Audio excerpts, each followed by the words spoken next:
Hey guys, welcome back. BDCKR here. We're back with Season 8, Episode 27 of our weekly Q&A videos. We say videos, but this is also in podcast format, so you can, if you're on YouTube right now, check out the links in the description to access this on a bunch of major podcasting platforms. I'm not going to say all of them, because I don't think that's true. But you can go ahead and check in the description. There should be at least one for you. And there's an RSS feed, I guess, so you can add it manually to anything if you really want to.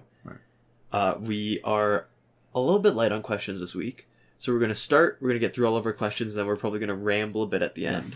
I mean, when you were saying that, Season 8, part of me was thinking, oh, the final season. I mean, TV shows, you get some warning sometimes, right? Because usually you find out during production when it's going to be over, and then production is way ahead of when we actually get to see it. So you feel like there's some warning. Mm-hmm. And more so now than I guess any other time. I mean, there's a time when I thought we'd have trouble coming up with stuff to talk about, coming up with stuff to do. And now I feel like in some ways, I don't know why. Maybe it's because everything's down. Like the number of views down, the ad revenue's down. The number of questions are down. I feel like we're sort of it feels like an ending in some way. I don't know.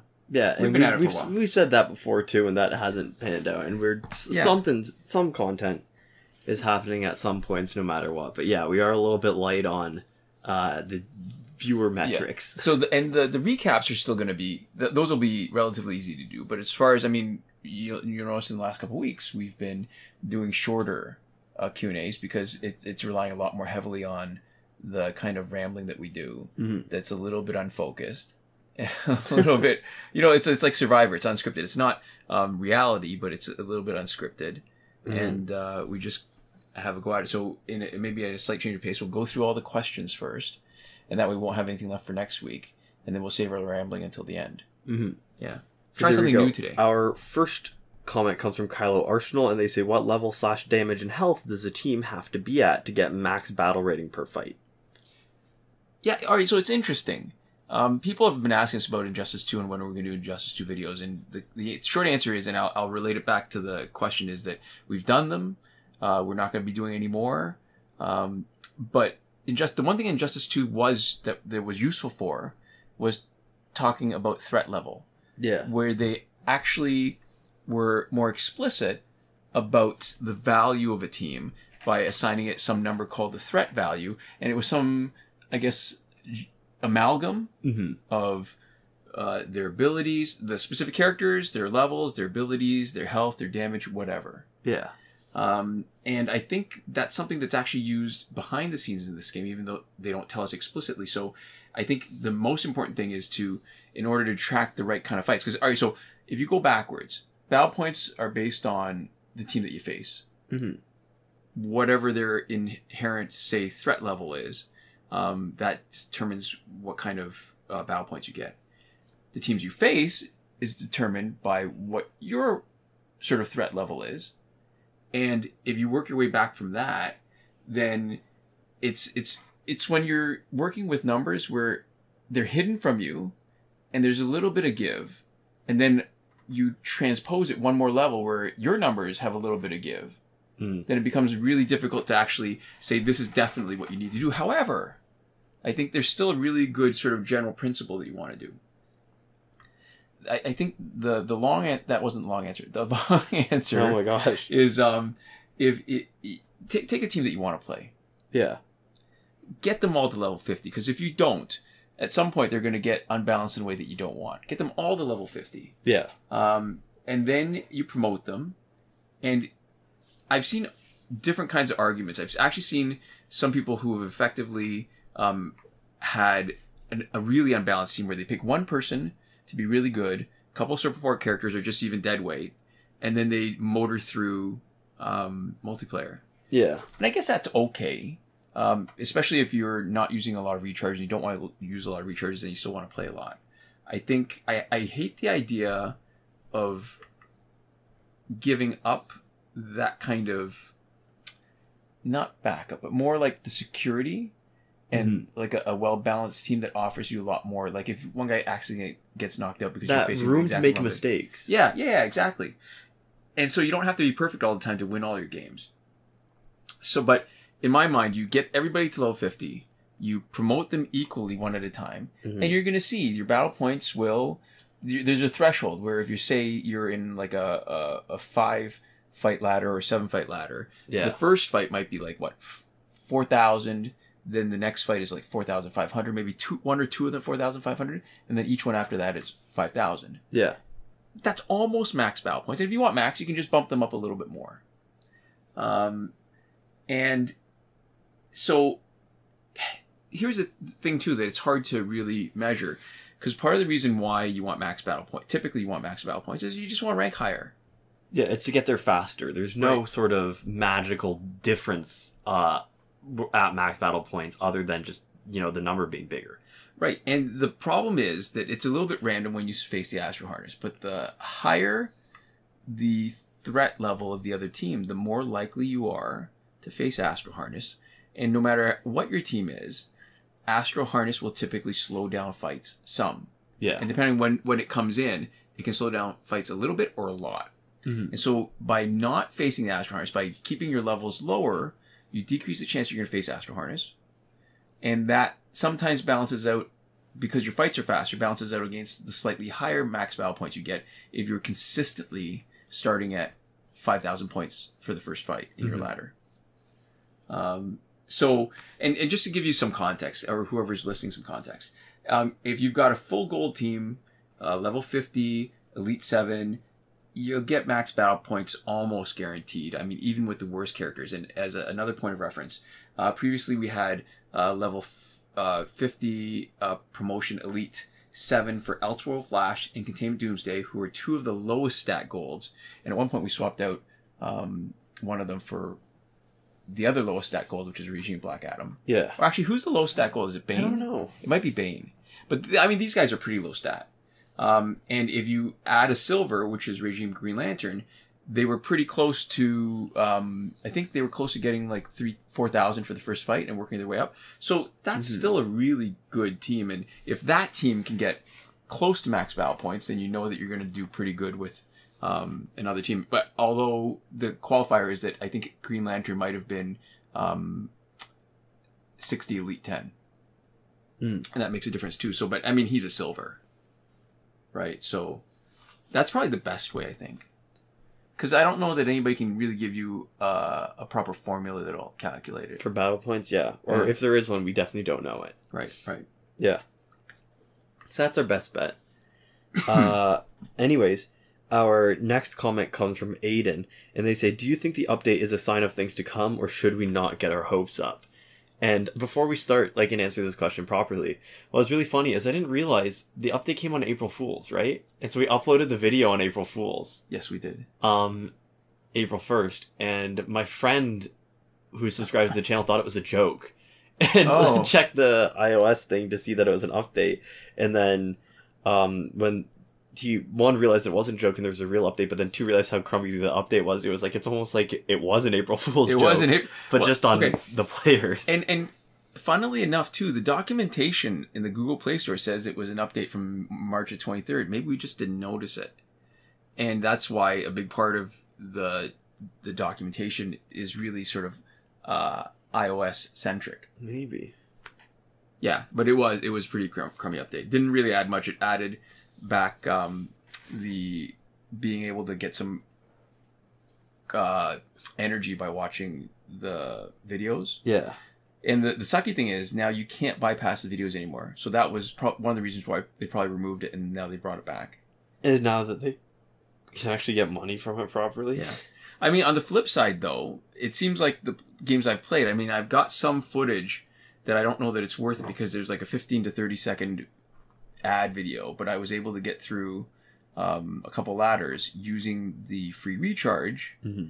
And I was able to get the free recharge each time. Like when it ran out, I could go back and get another one. Okay. So it was pretty useful. It's just, it's not an insignificant amount of time. When your fights, the game time clock only shows like 10 seconds. Yeah. And the video you're watching is 30 seconds. I feel like I'd rather spend a little bit on the recharges than sit ignoring the video, waiting for it to finish. That's true, yeah. It depends on what you value. Yeah. And whether you value just being able to play more, or whether you value sort of your other time. And it is sort of asking a lot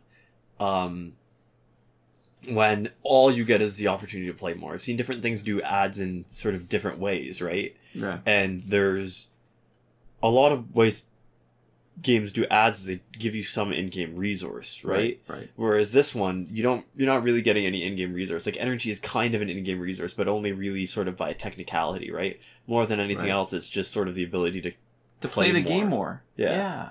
I mean, it's different because they've got those offers now where you can get credits. None of them ever seemed worth it for the amount of credits you get. I'd really rather just play more. Yeah. Because it's a funny thing, right? That was one of the things I hated so much about Injustice 2 was, I mean, I didn't mind it at the beginning where you'd send people on missions. Yeah. And you'd get rewards at the end of it. I thought, oh, that's kind of cool. But then a big part of it became planning for it and then having characters that were inaccessible that you couldn't play. Yeah. So it was discouraging you from playing by making these characters off limits. And it was happening when you weren't in the game. Yeah. So it was, I don't know, it just felt... It motivated checking in more than it did actually playing. Yeah. And after the novelty wore off, I realized that there wasn't a lot to recommend Injustice 2 when Injustice 1 was so much... It's like World War 1 and World War 2. We didn't know it was Injustice 1 when it started. Mm-hmm. And nobody... It was the Great World War until they did it again. And then it was part 2. It's like Star Wars. Star Wars was not New Hope. It was Star Wars. Yeah. That's the name it should have been. It's also hard, too, because I think the easiest way to turn a game to make money from a game, right, is to add an artificial timer and then let people use premium in-game currency or watching ads to reduce that in-game timer. Right. Right? And it's really easy to just slap a timer on, like, anything. And I think a lot of mobile games do that, and that's where they... sort of make cash is to just go, well, you know, you can just skip all this sitting around and waiting and doing nothing. But it's just so, there's no value that it serves at all to the game. And you know, normal Injustice has that. Yeah. Like Injustice 1 Mobile has that, and that's energy, right? Yeah. Where it's just, we're just going to add sitting and waiting to play as one of the mechanics of the game, and you can pay money or, you know, give us value to skip the waiting. And I just wish that more games would make a better effort to have a system that at least makes sense. That have a system that is in some way more integrated into it, better integrated into it. Like, you know, if half the story missions were locked and you had to pay for the other half of the story missions, that's fine. Right. I understand that, right? Content, you're paying for content. Paying for content, something like that. Yeah. If it was... you know, like the idea of like DLC, right? Like downloadable content, DLC. Okay. Or stuff like that. If there was, you know, a way of getting like cool stuff, something that felt like it mattered. Right. But I have a real problem when what you're paying for is really just skipping the time. Like even the in-game currency, right? I don't mind that nearly as much as an in-app purchase because... you know, you have sort of a flow of gameplay, and if you're able to earn stuff naturally, even if it's slow, right, they say you can play a bunch and earn this thing, or you can play around with it now and get it earlier, and you know, that's fine. It's not the best, but it's fine. But just the adding a timer on something for no reason always kind of irks me a little bit. Yeah. And I think if there was something that would have made me stop playing Injustice right when I started playing it, it would have been that energy timer. And I think the good thing about Injustice 1 is the way that it's implemented is that it's only a problem for you for like the first couple days you're playing. Right, until you got a big enough roster. Yeah, but you get a big enough roster at the level that you're at so fast that it pretty much stops mattering very early. And then once, you know, you start to get golds and you can only play gold some of the time and you can play, you know, but you always have enough people to play with a team, it just makes the golds feel a little more special for a little while. And I think that's actually fine. Like, I don't have an issue with that too. It just, at the very early outset of the game, it's kind of frustrating. And then when you get into the later portion of the game, unless you've banked up recharge cards, it also kind of gets frustrating again. Because you have everybody, right? There's sort of, it has none of the making you play other people that the sort of mid-game has. right? Where it's sort of fun to play around, and then maybe you have like one good team, and then you're like, oh, I'm gonna, you know, really blitz with this team, and, you know, make a strategic decision about whether you want 3 gold teams or like 1 gold team where everybody's gold. Like, I think that's an interesting choice. Yeah. But then by the time you get to the late game again, you're just like, I just have everything. I know who I want to play, and I can't. Right. And it sort of loses that any meaning. Oh, knock something over. Loses any of that sort of meaning again, and it just becomes this sort of frustrating, artificial, like sitting on top of the normal game feel where I'm like, I don't know why that's here. Okay. So, a couple of thoughts about what you just said. I actually don't mind the energy nearly as much, because in my mind, maybe because of the way I framed it and I thought about it, is that it's very much like the old style arcade games. Yeah. Where you plug in your quarter and get to play until you're done, and then you're done your game until you plug in another quarter. And if I reframe it as, I'm paying for energy recharges to play, and it happens that there's this nice bonus that I get to play for free if I wait long enough, then it doesn't feel as bad. That's the framing effects of stuff. We've talked about this before, 100%, but... And it's partly because I grew up like that, right? World of Warcraft did that really effectively. They had a system where the more you played, the less XP you would get. Right. And everybody hated that. They're like, well, you know, why? Just because, you know, I want to play for like 30 hours straight, why don't I get as much XP? And then they changed the system and they flipped it around and they just called it a rested bonus, so that when you first started playing, you get a multiplier. Right. And then, you know, your sort of multiplier would deplete the more you played. The more sleep deprived you got. Yeah.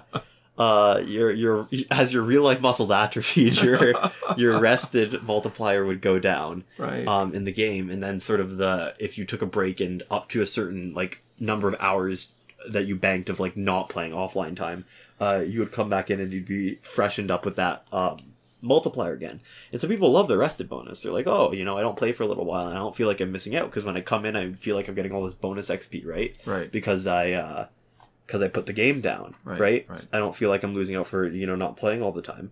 And the, you know, people who played more were like, well, you know, this is a normal amount of XP and I can build up this rested bonus if I want, but I don't need to. I'd rather play. Yeah.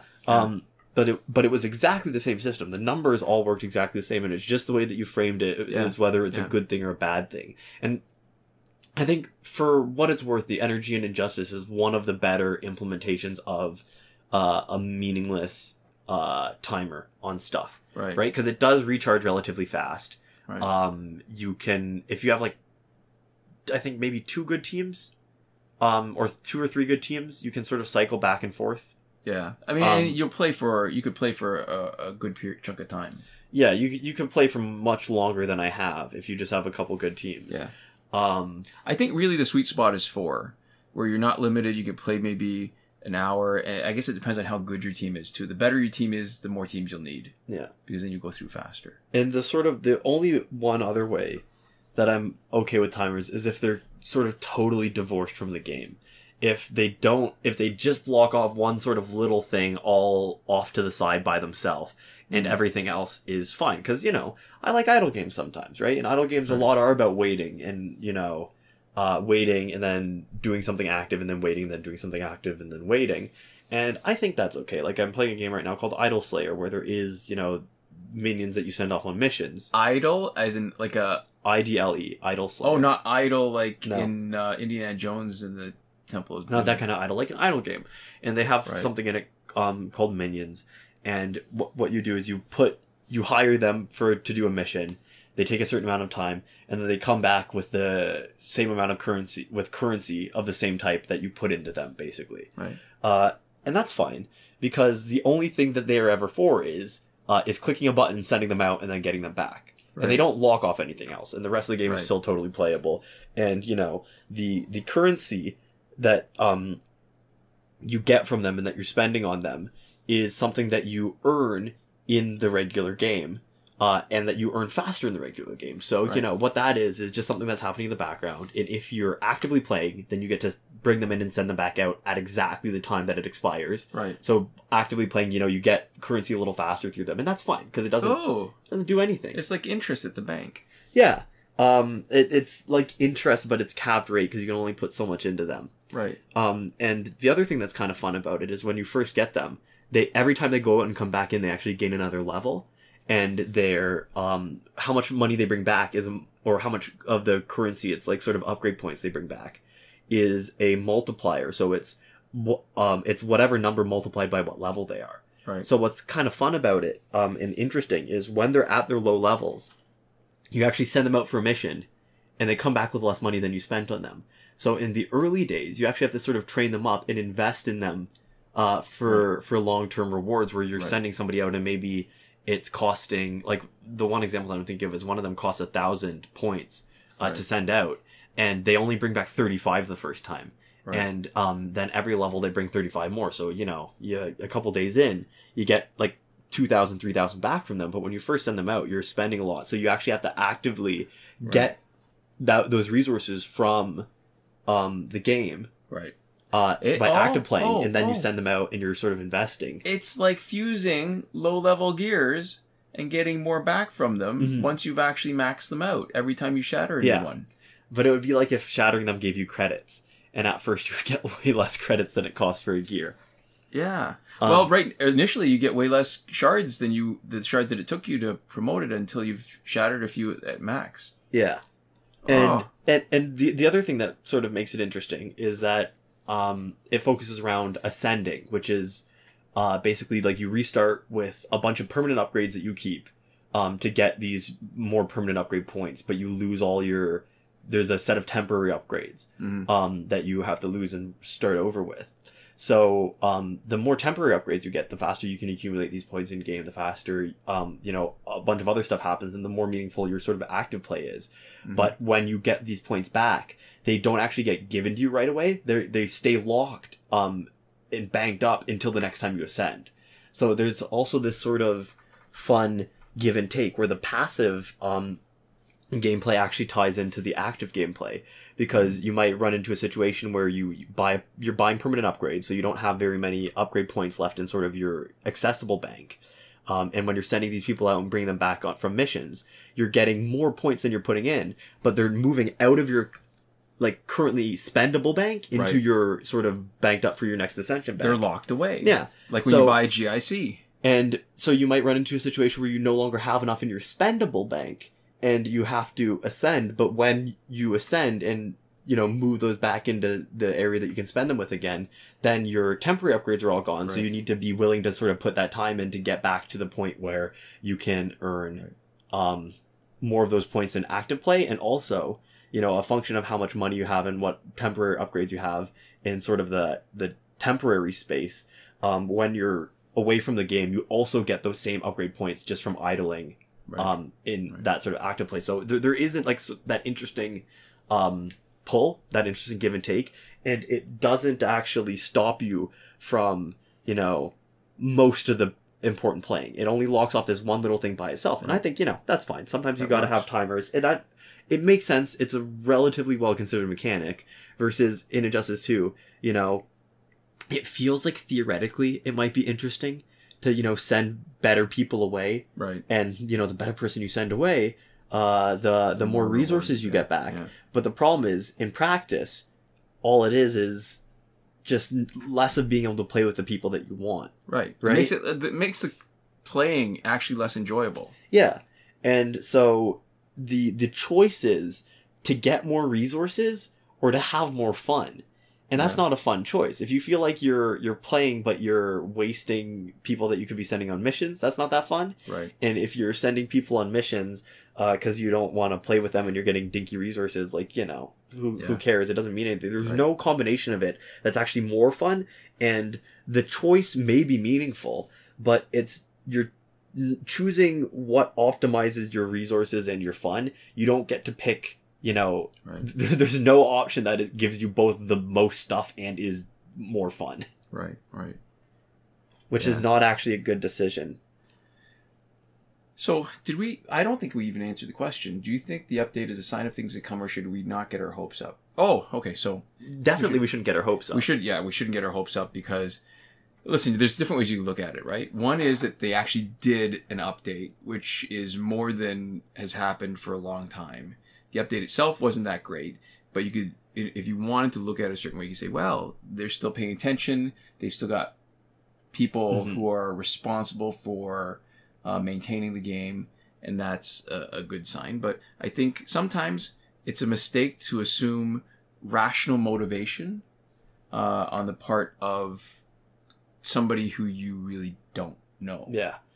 And I haven't looked at what the offers page looks like, but in terms of all they're doing is adding a button that was already in, and then adding a little tab, and it's all for advertisement and monetization, right? And that's the kind of stuff that I think like one person could practically add in by themselves, and they're just, you know, these people aren't hosting their own ads. These people aren't hosting their what do the offers even look like? Are they... I was just going to pull it up, but it's taking a while to load. But this is the kind of thing that seems very much like it could be added in by a skeleton crew with relatively low effort, and it's just to try to squeeze little bits of money out. So this doesn't give me the sense that they are trying to sort of invest more in the game. It just seems like they're trying to get more out of the game. Because if you look at the offers, it's like do surveys, it's the beat level 100 in Showtime Solitaire and get rewarded. So I've seen these before, and you know, you get a lot of ads for stuff like this. Mistplay is a service that is sort of well known, that I get a ton of ads for, that does stuff like this, and they pass themselves off as a loyalty platform, a loyalty rewards platform for gamers. And all this is these free offers are just ads that are souped up, right? They just are worth way more because instead of just watching, like showing somebody an ad, which has whatever fraction of a % chance of actually earning a download, this forces somebody to download a game 100% for sure, do all this work in it, right? And really sort of actively engage and play. And they're making you play enough that they're hoping that you get hooked. Oh, and this survey is 117 power credits. It looks like based on the progress bar, there's probably 8 questions. I would rather play. I would rather fight. Or is it 117 power credits, or have you already earned 117 power credits for the information you currently put in? It's total 117. Total 107. Yeah. That's terrible. Yeah, and so all this is somebody else's. It looks like Tapjoy. It is Tapjoy. Yeah, so it's Tapjoy. And all they've done is put a Tapjoy interface into their game. They've decided for however much money they're getting, how many credits they want to give you. And this is just a way that they're turning your time and man hours, your person hours, work hours, into a little bit of money for them. And then you're essentially buying an in-app purchase with your time.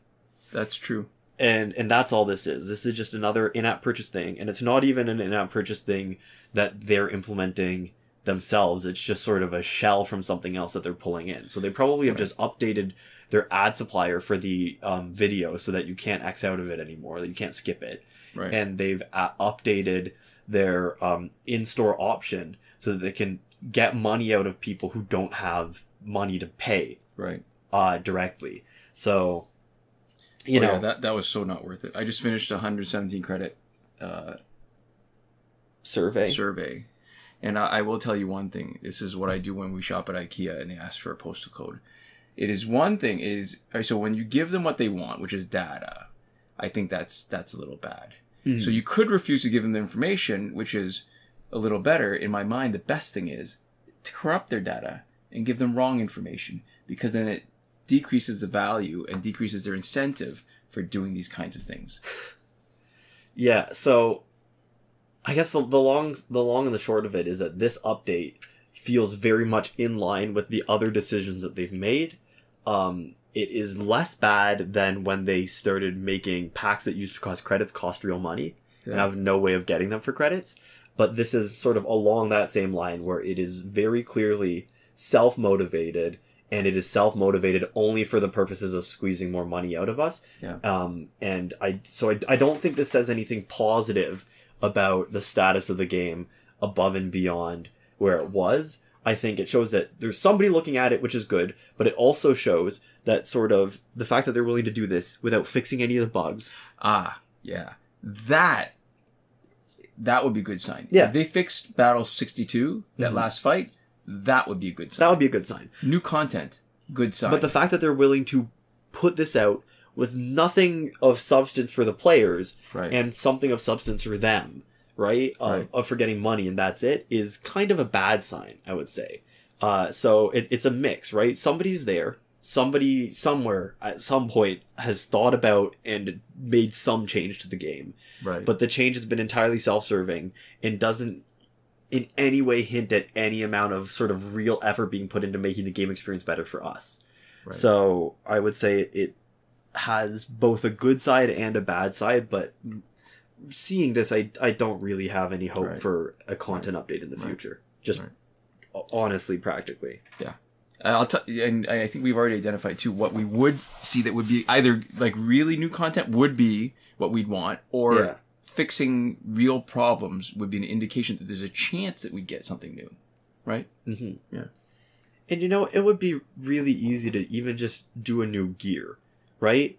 You just have somebody brainstorm for a little bit. You do whatever your pipeline is for the art department, right? A new gear would not be hard at all. At that point, like, I don't think a new character is possible. I think for the amount of work it is, if there's anybody who's working on this, which I somehow doubt at this point, right? Because, the sort of the stuff that they've added in this update doesn't actually indicate that somebody's working on the game. It indicates that somebody thought about the game at some point, because it's the kind of stuff that you can put in without really sort of knowing the ins and outs of the game. You don't really have to be a developer for the game to make the kind of change of the update that they did. So I'm not even sure if there is anybody sort of still on the game at all. And if there, even one full-time employee, right? If you had somebody working on it or who had it as sort of like one of their projects, I would imagine would have been able to put out something in the intervening time. Right? So we have to just sort of extrapolate from that and assume that for the amount of time it's been and for the amount of nothing that we've seen, that there's nobody putting any sort of meaningful effort into it. Because for this many years without any content, even if somebody was putting part-time, even if Fridays were Injustice days, right? 1 day a week for one employee, there'd be something else in the game at this point. Right. So, not a lot of hope. Yeah. And that's it for the questions this week. Kind of a downer. Yeah. All right. So the couple things, I guess, if this is going to be sort of what's been happening, because at one point we were there's more current events happening. Yeah. It was a way to just talk a little bit, decompress, and talk a little bit about what's been happening and place this particular video or each particular video in time, right? Sort of like layers of sediment that tells you like what period you'd find the fossil and like how old it was. Yeah, so we're a little bit late on these. Well, maybe I guess yes and no. Maybe if we do start with something that's more specific to us, the setup in the room now, because I'm working from home and I've got a work computer that I don't want to use our home computer for that. I don't want to open up our home computer, I'm on the VPN and share that with the network. I like to keep my private life private. So the setup I've got is the laptop that you gave me at work. I've hooked it up to one of the two monitors in the middle. And they were pretty crappy monitors. Oh, they were, not great. They were, I think, like 17 inches maybe? And more than anything, they're just old and kind of bulky. Yeah, and this is 17, so that's 17. Great. All right, so, but it's still, dual monitor is still better than not. Yeah. And I was looking into trying to increase the real estate that I had. And one of the things I considered was doing it portrait mode. Problem with portrait mode is, Windows 7 is capable of doing portrait mode, but then you need a special mount for the monitors. And I was looking at monitor mounts, like $100, $200. Yeah. And that would have been to adapt crappy... Have a bad monitor sideways and then have it super extra narrow. Yeah. So I found a good deal on a 24-inch monitor or just 23-something monitor. Yeah. And I'm looking at it now, and I know you have a different opinion. I was hoping to hear it and record it. And I've got the middle monitor is portrait, and that's the one that swaps out between the work computer and the home computer, depending on what's happening. So I've got to switch in between them, and I'm loving it. The space that I've got to look at stuff, the way, because it's portrait, the kind of work that I do to be able to see so much more top down is wonderful. I find it so like it's a joy to work in a way that it wasn't before. Yeah, and, we're kind of techie people. I felt the same way about switching. I have two solid monitors set up on my main computer, too. both horizontal. And I feel the same way about this monitor as I did when I first got my second monitor, which is that I see the value of it. I think for the right type of thing, it would be great, right? And when if I was looking at a document for like a document view or whatever, it seems like it'd be pretty cool. But looking at it without having used it or gotten used to it as a workspace at all, it feels overwhelming because we're looking at our audio feed above the video feed that we're gonna be popping this audio over after right now, and there's still like a third of a window's worth of space at the top of the screen, and it feels too narrow and too tall. And if there was any content at the top of the screen, I feel like it would be like physical effort. Like and I know it's not, but it feels almost like it would be like tiring, like exertion, to have to look at something at the bottom of the screen and then the top of the screen and go back and forth. And it feels like it would be sort of overwhelming. And I have that experience every once in a while with my dual monitors. Recently, I'm in university. I was doing readings for a class and taking notes on it. And I'm reading off of a PDF. And when I had them both full screened, one, like my note page and my reading page, one on each monitor, I found myself kind of frustrated because if they were centered, there was all this empty real estate on either side. Right. And then if I zoomed in, the text was so big that I was looking across 48 inches. I was looking, and I know it's diagonal, so it's not actually quite 48 inches, but like 3 and however many feet, like almost 4 feet of horizontal space, looking from like the left word on my left monitor to the rightmost word on my rightmost monitor. And it was like, I just felt like I had to shift my whole body posture every time I went from one to the other. And it was kind of miserable. And so what I ended up doing was I was studying on sort of timed cycles. And I ended up splitting my screen into 4 different chunks. So I had my timer, and then in the middle chunks on each monitor, I had my notes and my readings, and then on the rightmost monitor, I forget what the rightmost chunk, I forget what I had. I don't think I needed anything. Maybe it was even just blank. But so I almost had to compress my workspace again to be, my functional workspace was essentially the equivalent of like 1 monitor's worth, and then just with like a little timer that I could glance off to on the side to see how long it was until my break, because it was just too much. Yeah. And I feel like I love my both monitors. I would absolutely not get rid of one, and I find doing some stuff now when I have to work on my laptop really frustrating to not have that extra space. But this, just like the other monitor, it's useful, it's really good, and sometimes it feels overwhelming and bad every once in a while. And so my first sort of my first glance opinion of this is that I feel like it would start out feeling bad and then I would get used to it, which is interesting. It's not a lot of tech that works that way, where it starts out really sort of like almost physically unpleasant. But like I looking at this, I feel like I could easily have a experience that would feel physically unpleasant. Yeah, I think part of the reason why it works for me is because a lot of things are optimized to be in landscape mode. And so it's harder to use a landscape computer monitor to have more than one landscape thing on it, unless you're doing it like, say, 4 of them, in which case you've got a huge monitor to do that. Yeah. So this, I can actually get more stuff on the one screen with it proportioned the way it should be. You can pop 2 landscape things on, and they're just a little small. Yeah. That makes sense. So anyways, that's monitor talk. We were going to talk about actual real world events, but I guess we're going to talk about our computers. Yeah, that's okay. And so to finish up, I'd like to give a shout out to Eliza Only Good Ideas Caton. She wants to make candles with like the middle-aged white woman aesthetic, like the live, laugh, love type of thing, but with just terrible, terrible phrases on them. So she's started to get her materials ready for that. And this shout out was brought to you by a Canva logo design that was judged as not appropriate. Not like inappropriate, but like not good enough. By one of our actual artsy friends who then had to redesign it for I think inappropriate would be more funny.